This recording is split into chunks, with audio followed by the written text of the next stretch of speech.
Donald Trump's buddy, Robert Morris, a pastor of a megachurch, is behind bars now for truly one of the worst crimes imaginable. And I have NBC News to tell you all about it. This is frankly disgusting, but it's great that someone is finally going to be facing consequences for a truly heinous act. But before we get to that, if you could please hit like on this video, I swear more people will see it when you do that. And if you're not subscribed, we're on the road to 1 million subscribers. Help us get there quickly and hit subscribe. All right, let's get to this.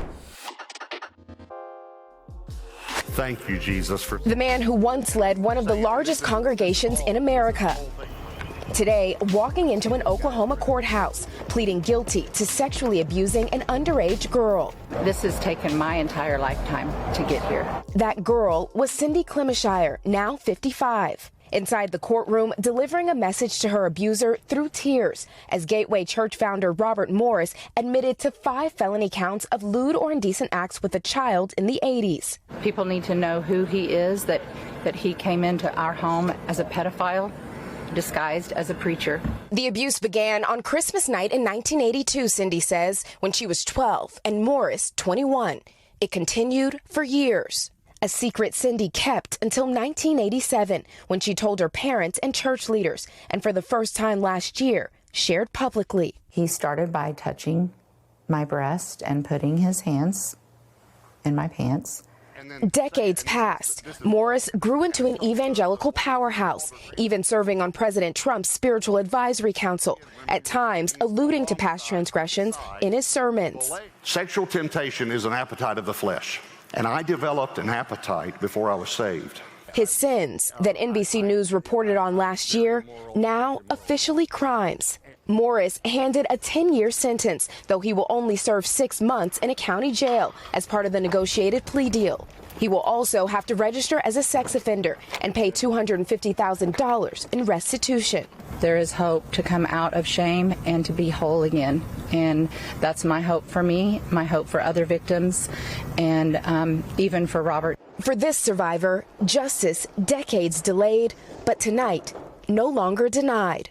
Priscilla Thompson, NBC News. Absolutely horrific. A Texas megachurch pastor sexually abusing children. And I think the thing that's interesting about this to me is, one, I have Donald Trump's comments about this guy before this all happened. But two, more importantly, we live in an era where the right, not everyone on the right, but a lot of people on the right want to vilify trans people, immigrants, gay people, and trans people, thinking that we exist, I'm gay, we exist, that one of our goals in life is to hurt children.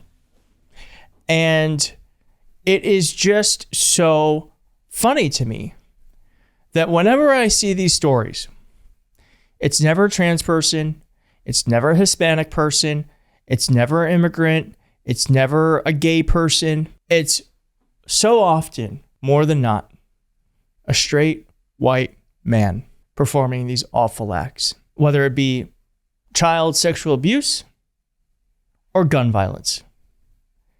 Now, Donald Trump, who I guess just likes to hang around with pedophiles, this guy, Jeffrey Epstein, here's what Donald Trump had to say about Robert Morris. I want to thank Pastors Robert Morris and Steve Dullen. They're great people. Great people with a great reputation, I have to say that. Great reputation. Does this look like someone with a great reputation?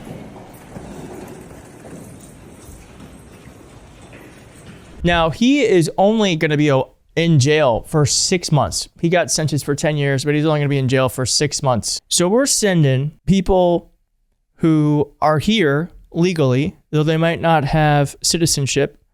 We're just sending them away to El Salvador or to the Congo or someplace where they've never been for the crime of just wanting to live and have a better life. And then this pedophile pastor gets 6 months in prison. Are you freaking kidding me? It's absurd.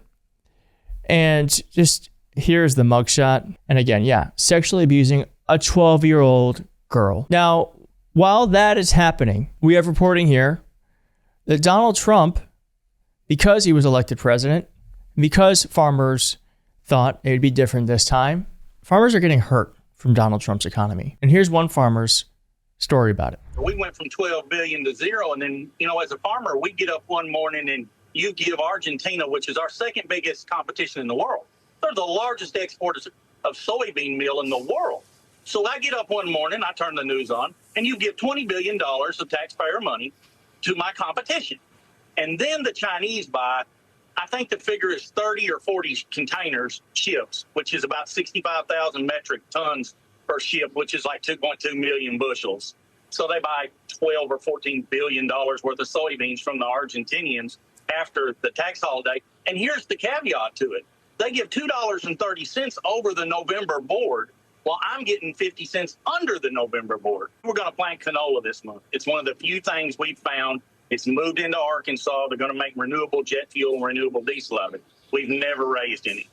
I had to get a loan from FSA to do it because it's an uninsurable crop through the federal crop insurance. But they would let me do it through the NAP insurance.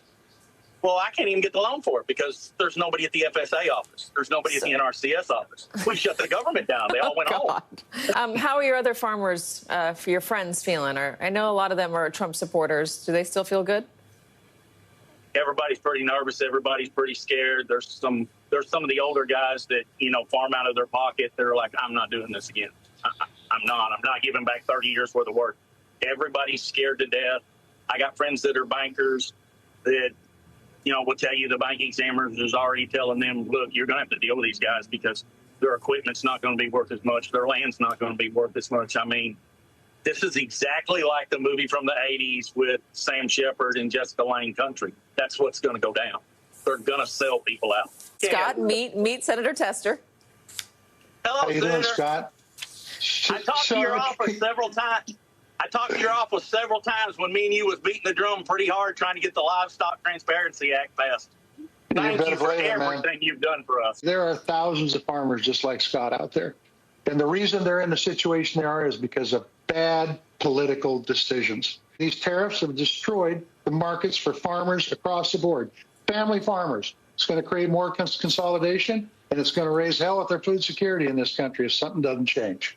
The president, he put out a message on Truth Social last hour saying that he's going to be meeting with President Xi of China and that he will discuss soybeans. Do you put much stock in that? Does that make you feel better? Well, I mean, what good's it going to do to discuss soybeans at almost November? Because Senator Tester can correct me if I'm wrong here, but in November, the Brazilians will start cutting. They'll be in full swing by December. They don't need us. I mean, you're going to wait to have a discussion over selling soybeans when Brazil's in full bore? What bargaining power are we going to have then? So my hope is that these farmers have learned their lesson and that they'll vote differently. I have to say, please, if you made it this far in the video, we cannot do I told you so. I told you so. It might feel good. Do you want to be right or do you want to win? I want to win.